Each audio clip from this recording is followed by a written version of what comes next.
Welcome to New Possibilities. I speak truth to power without fear. Today I'm going to do something different. Usually I talk about race and politics, and I may touch on a little racial issues in this video, but that will not be the bulk of the content. Today I'm going to do a review of the new movie Star Wars: The Force Awakens. And just to warn you, this video will be full of all kinds of spoilers. So if you have not seen the movie, I encourage you to stop this video right now, press the watch later button, and come back to this video after you have watched the movie. Because, I like to go into the nitty gritty when I do movie reviews. I don't like to just provide a glossy picture of, just summarizing the quality of the acting and the quality of the plot and all that kind of stuff. I like to go into the details when I talk about movies. So if you haven't seen the movie, again, come back to this video later and watch it. And I welcome your comments at that time. Now, for everybody else who's seen the movie, I just want to tell you what I think about the movie, and I want to hear from you. What do you think about the movie? A lot of people may not realize this, but I'm a big fan of Star Wars. From the very beginning, ever since I was a little fella, I've been into Star Wars. I like science fiction, but Star Wars is one of my favorites. So I'm going to do this review now. When I rank this new movie among all the other Star Wars movies, I have to say that it's probably in my top 3. And my top 2 Star Wars movies of all times are The Empire Strikes Back and The Revenge of the Sith. And I'll tell you why those two are my favorite. Because, first of all, they have a lot of action in them. A lot more action, than the other ones as far as I'm concerned. Also, one thing that really makes those two movies different is the fact that in those movies, the villain actually wins, at least for the time being in those movies. Because so rarely do we see that in a movie. We rarely see movies where villains actually come out on top. And I like that in a movie because it's different. I like it because often that's how real life is. Often villains or evil people prevail temporarily, and that's just the nature of life. Life doesn't end with a happy ending. It's not like everybody lives happily ever after always. That's not always the situation. So I like those movies for that reason. But this is probably number 3 in terms of my favorites. And one of the things that I really like about this movie is that unlike the 2 prequels, The Phantom Menace and The Attack of the Clones, this one does not rely heavily upon computer-generated graphics. They use actual people as stormtroopers, even for scenes where there are thousands or hundreds of stormtroopers. They use actual people, and they use actual people who are in costumes dressed as aliens, and the costumes are excellent. They look realistic. So that part I really appreciate about it, because in the prior prequels to Star Wars, like 1, 2, and 3, they use a lot of computer generated people and aliens and stuff like that. So it felt more like a video game in those other movies, but this one felt like Star Wars, like the genuine original Star Wars, like even the first episode of Star Wars. So I really appreciated that aspect of the movie. I enjoyed the comedy in the movie. There was a lot of funny, light moments. There was a lot of action in this movie as well. So it kept you going throughout the movie. It lived up to the hype. And the characters, I really enjoyed the 2 leading heroes in the movie, Finn and Rey. I really enjoyed, like, their interactions, and I enjoyed their personas on the screen. They have a lot of charisma and a lot of appeal. So I really appreciate that. That's one thing that I really liked about the movie. And I like the nostalgia of the movie. The fact that they brought back the original characters from Star Wars. They brought back Han Solo, Princess Leia, and even Luke Skywalker. And we'll talk about Luke Skywalker a little bit later in this review. But so I like that part of it, the fact that they brought these old characters back And that just rekindled, the feelings that I had when I saw the original Star Wars movies. And it kind of lived up to that model, that standard of those old movies. So that I appreciated. And, the cast was great. And one thing that I will mention is I was looking for Lupita and Nyango, as many people may know. She's a beautiful actress. Um, you know, fine, fine, beautiful black woman. So I was looking forward to seeing her actual face in the movie. But it turns out that she plays a character that's an alien.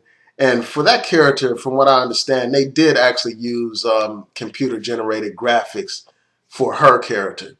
But for the most part, most of the characters were not computer-generated. So that was a little bit disappointing because I was all hyped up to actually see her face in the movie. And then actually I was like, where was she? Like after I actually saw the movie, I had to look it up and find out which character she actually played because I didn't recognize her voice offhand. But that's one little criticism. But in watching this movie, I had a lot of questions.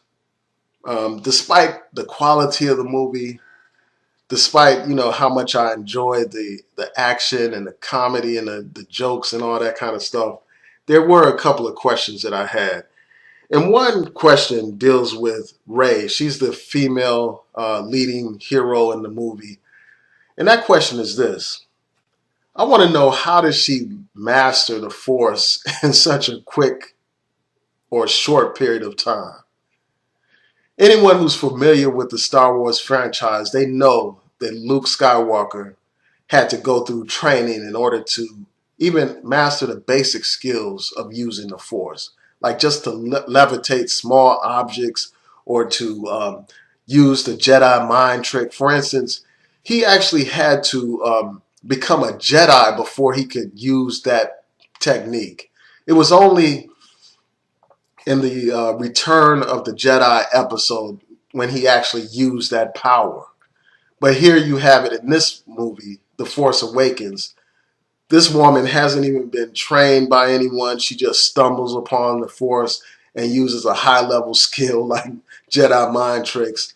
So I was like a little amused by that, given the way Star Wars has gone before where people had to have certain training. And also, her use of the lightsaber is a question as well. The fact that she was able to pick up this lightsaber and actually go toe-to-toe with the leading villain with no problem. Even though that was her first time ever using a lightsaber. That was a little bit, implausible for us Star Wars fans, for us who know like the history of Star Wars and, we've watched the movies. We saw how long it took Luke Skywalker to learn how to use the lightsaber. And even for Anakin Skywalker later on, he had to learn how to use the lightsaber. So those are a couple of questions I have about her character.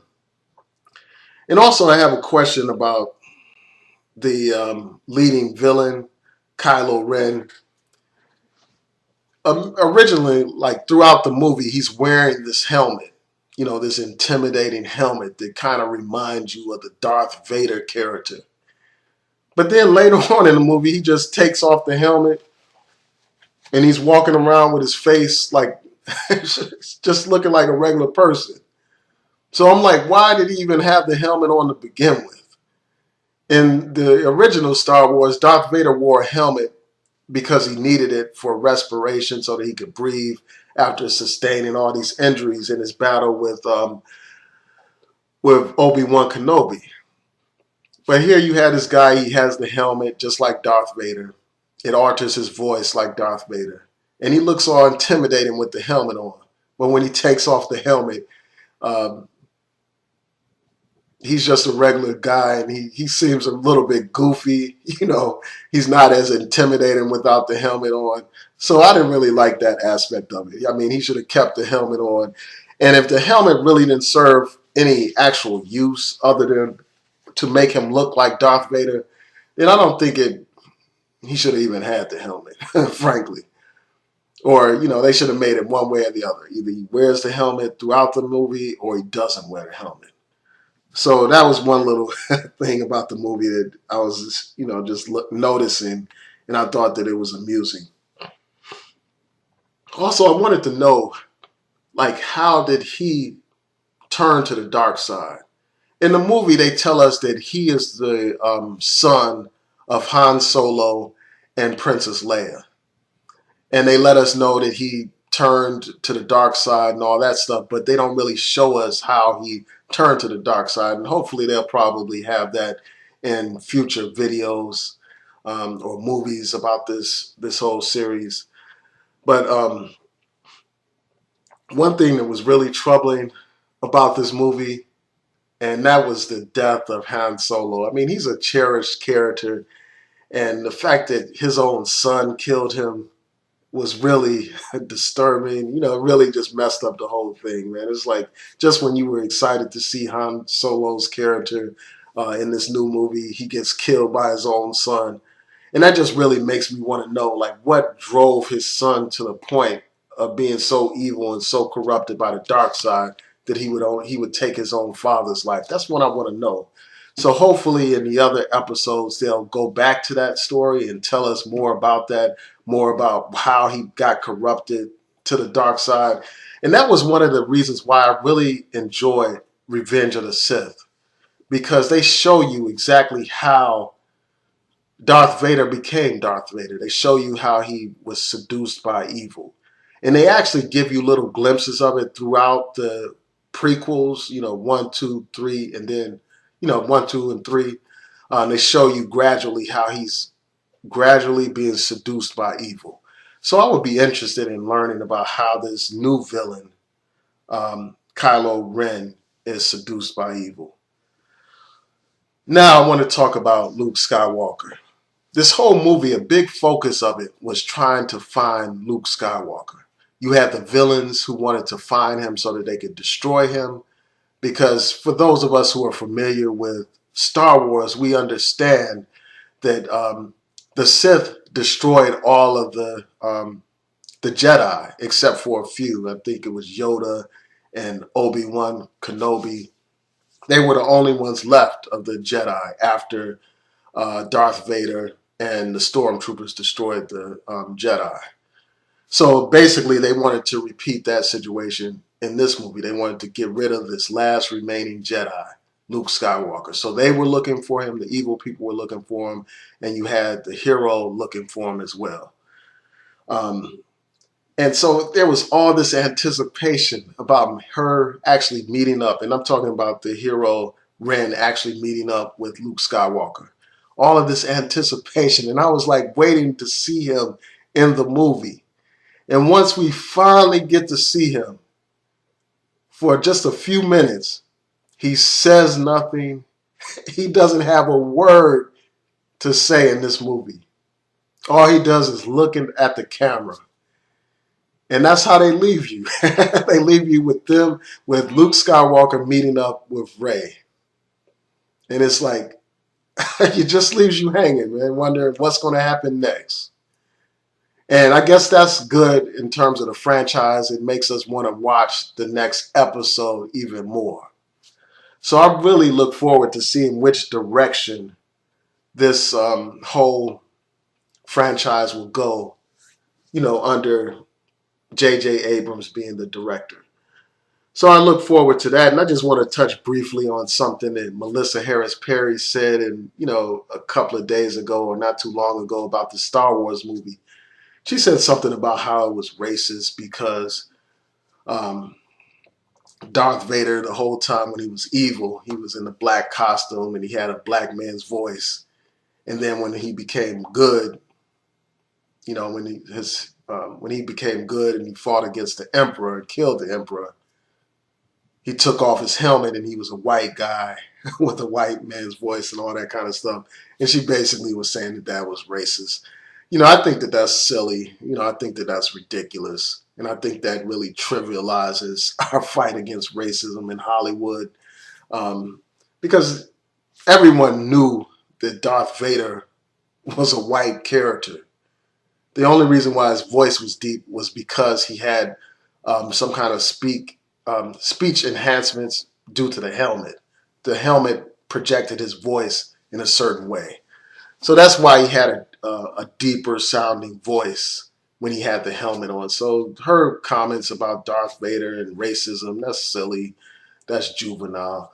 But I'll say this, in terms of the first two episodes of Star Wars, the prequels, um, Phantom Menace and Attack of the Clones, they had this character, Jar Jar Banks or Banks or whatever, who was like a modern day minstrel. He talked with broken English.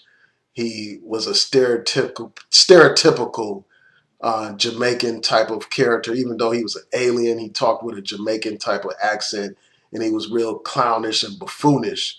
Now that was a manifestation of racism. But for the most part, Star Wars is not racist, and I really appreciate the new direction that they went in terms of casting an African American, well, an African or black actor in a leading role. He's not African American, he's British. But they have a black actor in a leading role, they have a woman in a leading role, and they have Lupita and Nyango in there as well. So I appreciate the casting. I think that it is a step in the right direction in terms of diversity.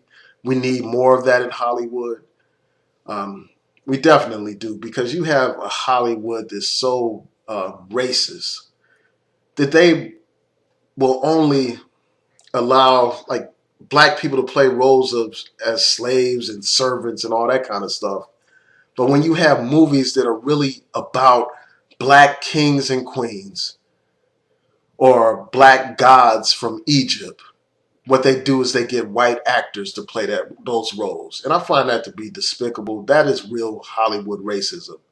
If Melissa Harris Perry wants to talk about racism in Hollywood, she should focus on films like those. So with that, I'll just say peace. Please rate, comment, and subscribe. Oh, and before I go, to the white racists who were planning to boycott this film, how did that boycott work out for you?